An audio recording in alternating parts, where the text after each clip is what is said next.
ምን አይነት ባብ ነህ ግን አንተ? እሺ ማማዬ ውድድ እኮ ነው ማረግሽ። አመሰግናለሁ።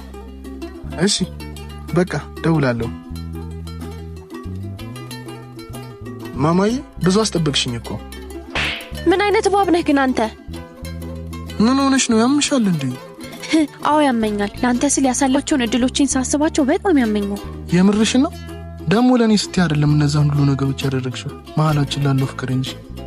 ድሮም እኔ ነኝ ውሻው። ድሮስ ከውዳቂ ዳህ ምን ይጠበቃል? ተረት እንጂ። አሁን የምታወራትን ማማክን በደንብ ተንከባከባት። ልቀቀኝ ልቀቀኝ። ወይ ልጄ ምንድነው ስራ ታስፈታኝ? አሁን አይደል እንደያወራኸኝ? ይቅርታ የኔ እናት ተሳስቼ ነው የደወልኩት። ይቅርታ የኔ ፍቅር።